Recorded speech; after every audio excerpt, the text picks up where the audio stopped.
Let's start with the idea of the album. Where did this come from? It came out of some meetings with Paul Nagel, a piano player, arranger, who I met 3 or 4 years ago. I had invited a friend, a musician in my band, Cornelius Bumpus, a saxophone player, to use my studio. He's a jazz musician and needed a place to record his band. So in the course of that recording, Cornelius called in Paul to play piano, and we met. I liked Paul's work a lot. He played me some of the work of his trio. I liked that and invited the trio to come in and use my studio, and it's just started a friendship and a musical association that led to Paul and my getting together at more or less irregular intervals, and he'd play piano and I'd be on piano and I'd be on vocal, that is, and we just started going through the standards book, and it evolved very slowly, and I think that perhaps each of us had in the back of our mind that it would lead to something more formal, a project, but it was really done in the spirit of just searching through the music and playing it, and eventually a year ago, April it was, we brought in the quartet and recorded some songs one afternoon. We did 18 or 20 songs one afternoon in the studio, and that led to our sort of formalizing the process, and we set a real recording date in September, and there it was. It's probably the quickest album you've ever done, isn't it? Because a lot of the other albums and recording nowadays takes a long time, overdubbing, laying, but this is very much a live feel. It's very much alive. I was just thinking, my first album on Atlantic Records I did in Muscle Shoals with that famous rhythm section, and that was a 6-day process, and that was working 24 hours. This was much simpler. It's a quartet and me, and yes, 3 days, and we're all done, except I did some vocal work later and mixing and all, but no, it was recorded very quickly. A lot of catalogues to choose from. You've chosen 10 songs. Must have been a hard choice to palm it down to those 10. It was in the beginning, especially because we had no direction and there was nothing really formally planned at all. So let's say we had 60 or 70 possible songs, but once you sort of make the decision to do it for real, there are several songs, let's say 3 or 4 that become obvious as ones that fit. And then after those 3 or 4 are chosen, they begin to tell a story. And we realized at some point in the song selection that it was becoming a ballad album. And at that point, we would just try to find variety. Ballads can tend to be certainly the same, one after another.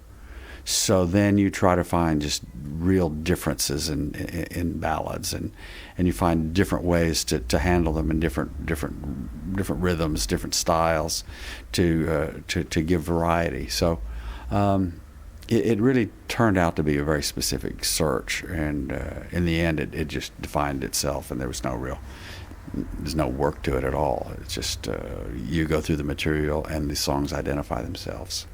Well, these songs you grew up with in your past, do they mean a lot to you, or they're just kind of standards which never ever really fitted into projects before, and this is just the right time for it? Some songs I had lived with for a number of years. Other songs Paul had or thought they might suit my style.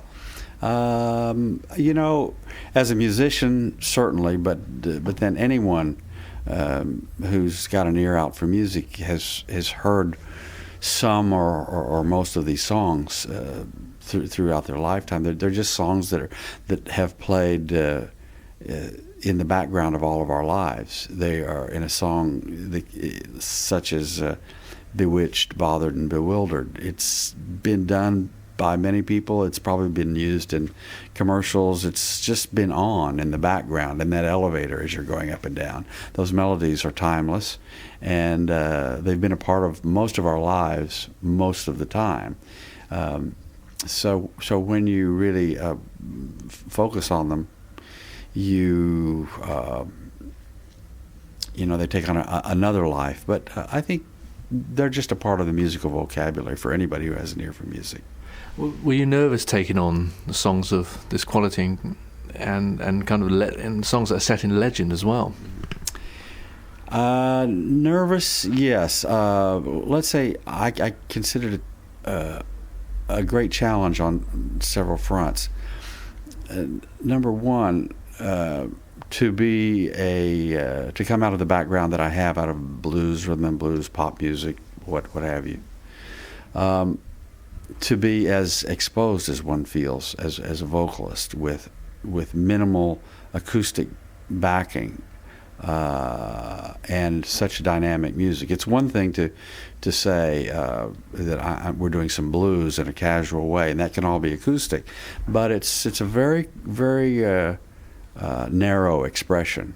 That is, you're using a somewhat standard, somewhat defined idiom with notes that really are in the blues scale. Once you go outside of that and into this bigger realm of complex chords and harmonics and melodies that are really all over the place and challenging in their own light, you do feel exposed. You don't have the safety of basic blues idiom to go into. You're into an expression that can go anywhere, and the choices as a musician, as a singer, are much greater. How are you going to handle this melody? How are you going to embellish it? How are you going to fit it into your style of doing something? The second issue that to me was very challenging is knowing whether I really belong in this idiom. I'm working with four high-level, experienced jazz musicians, and they work on another level. They're the real musicians.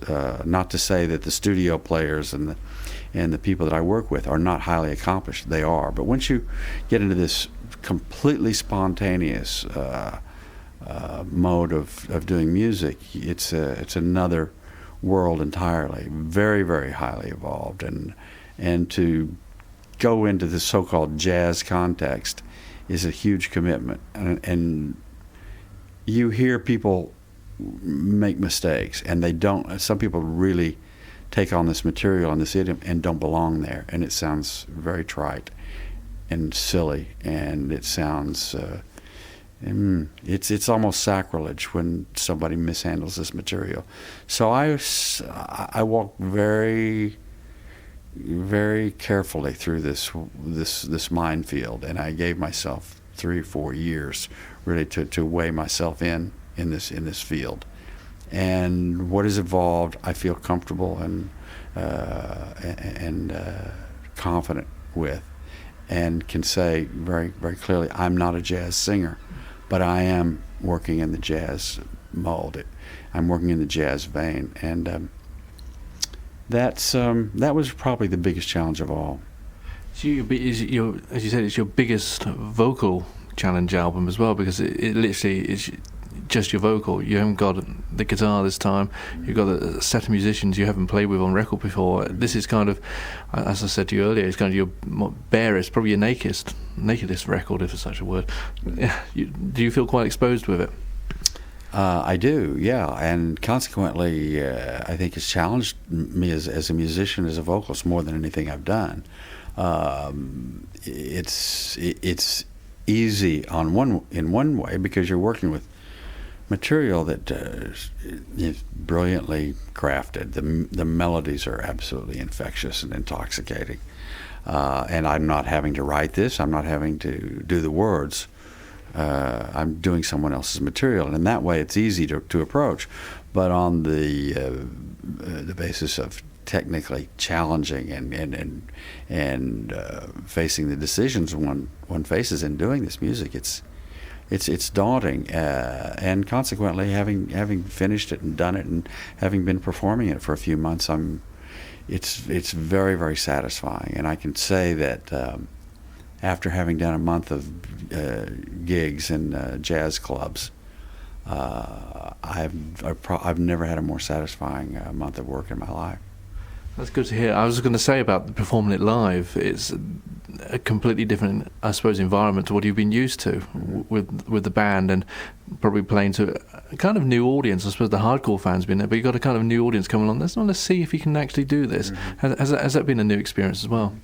It has. I mean, we started out in Japan, which has very sophisticated jazz audience. They're like Europeans in that they have a long time appreciation for traditional jazz stuff, and there are clubs there that follow mainstream jazz. So there were people out who had come to see me because of they know my work in other musical areas.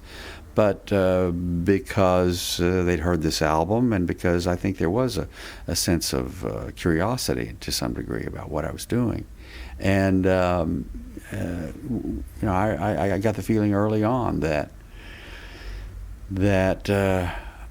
I was in the right place, doing the right thing. From the very first night on the stand, I realized that we were doing something that was, musically valid as jazz, and I was in the right place with the music we'd chosen. And we mixed this stuff in with some arrangements with this quartet of my material. So, and I could play some guitar, and so we mixed it up, and we did a different set every night, and it just seemed to be evolving so that I think the audience senses that I'm challenged, and that we're working at something. But the response was terrific, and I feel like I'm in the right place here. So you've already played Japan, as you said, playing Europe in the next couple of months, and you've got a couple of the big major festivals as well. Feel intimidated about the big North Sea Jazz Festival and the Monterey Jazz Festival, the kind of real big European jazz festivals? We were given some choice as to how we wanted to play these venues. I would feel certainly challenged by performing this ballad material, which is so poignant and intimate, in front of, say, 40 or 50 or 70,000 people on a bright sunny afternoon. I don't know how that would go, but in the course of working with the people at the festivals, there were various venues offered, and I think at North Sea we'll be playing a small auditorium off the. I don't know. Not having been there, I don't know what various venues there are, but I think that we're probably in the right place. Same at Montreux. We're playing a late night, either 11 o'clock or a midnight show, in a more intimate setting than one of the major stages. The choice was either to open for the first Tony Bennett, or open for, I think Yes is doing a night, or to play a smaller venue at midnight. We took the smaller venue at midnight because I think that'll be more representative of what we're trying to do. In other cases, I just don't know what to expect. We're playing blues festival outside of Florence. We're playing in Bruges for another sort of blues-oriented venue, and I would imagine those will be more out in the daylight and more people in the audience. Different venues every day, and I think the challenge is there, and I can't wait. It sounds like whatever. I love playing with this quartet, and they're very versatile, and we like a challenge. That's good. And how about the set? What can we expect in the set? It obviously tracks from the new album. Is it a kind of a career retrospective as well, or is it kind of more in line with the album at the moment?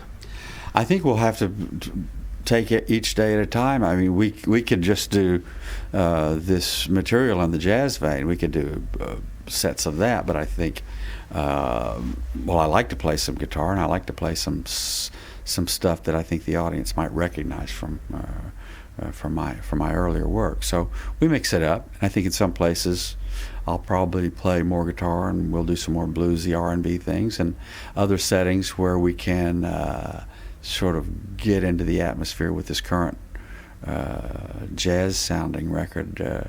We'll do that. We've got a little what they call wiggle room here, so we'll play it by ear each night. I noticed on the album you called it Volume 1. Is there more to come? I realized early on, just in the process of looking through this material and trying things out, it's a vast source of expression for me. So this album is what it is. It's ballady in nature, and we recorded some 18 or 20 songs the first day we got together. So we already have things in the can for the future, and I'll continue to record this. I have a studio. I have these musicians at hand, and I'll just keep adding to the collection as I go. I intend there to be a number of volumes. Good. This is not actually the first time you've done jazz, because you did an album, or appeared on an album with Georgie Fame back in the early 90s, didn't you? Mm-hmm. That's right. There was a project that Ben Sidran put together that involved Georgie Fame and Van Morrison and myself. So I guess there has been a little flirtation with this. I'd forgotten about that. Thanks for reminding me. Yeah. You seem more at ease with your career now, because I know you took the long break in the 80s where I don't know, maybe put words into you. You seem to get a bit disillusioned with the way the industry or the career had gone. But since you've come back with the album, especially the Come On Home album, where you've experienced your blues again, and the Some Change album and the Dig, do you feel more at home now making records? I don't know whether I necessarily feel any more at home. It's just that's what I feel like doing at this time of my life. I'm not trying to establish a character or an image of myself. I am who I am. And for now, I can afford to do just what I want to do. And there's lots to explore as far as I'm concerned. I've done what I did at earlier stages of my life. I've always I've had good associations with my record company and people I've worked with, and always felt the freedom to do whatever I wanted to do. And this is just a continuation of that. I necessarily am using a different kind of energy in my work now than I used when I was 25 years old. So I'm just doing what I want to do, and feel very fortunate to be a musician and be able to live with this expression. You've got your own record label as well now. Does that give you more freedom as well to kind of experiment with the projects that probably a major may not say, actually, we don't really want you to do that? Yeah, I think that major labels are so confused about what to do with myself, my generation of artists, and everybody else right now. I think there's an enormous quandary. The face of the so-called music business has changed so drastically that, for instance, the last record I made, Dig, came out on September 11th, almost 2 years ago.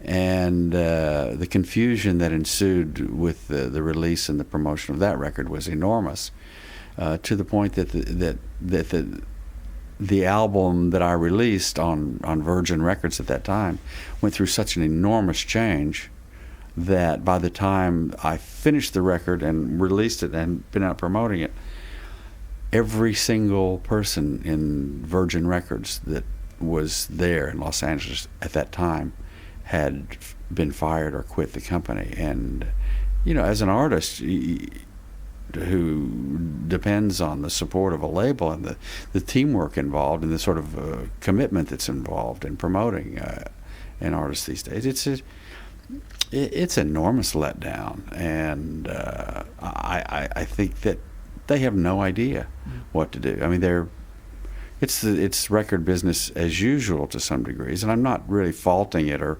laying blame, but it used to work.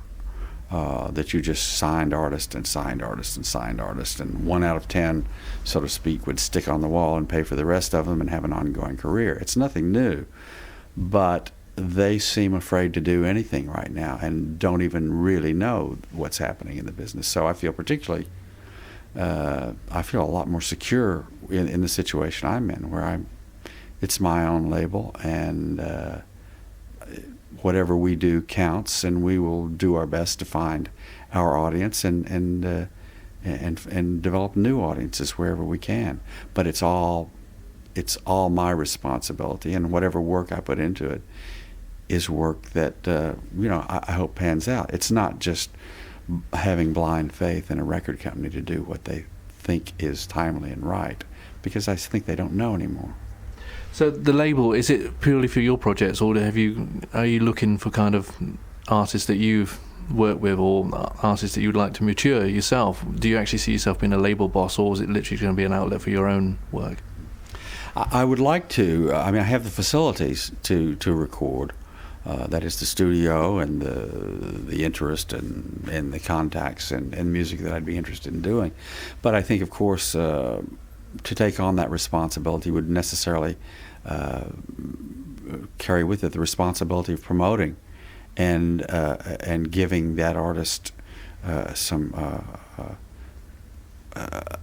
more a wider audience, and that aspect of things I'm not capable of doing. That would take a staff and certain facilities that I don't have. If I should arrive at that point that I could and would and want to take that on, I certainly would.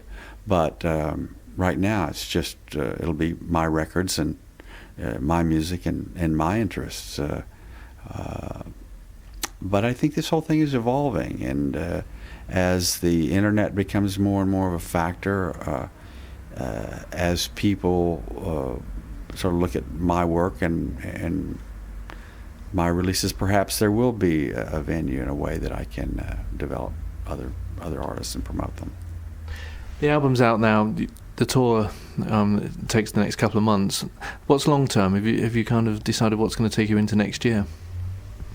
Well, at the moment we're booked fully. This band, this record is we're booked.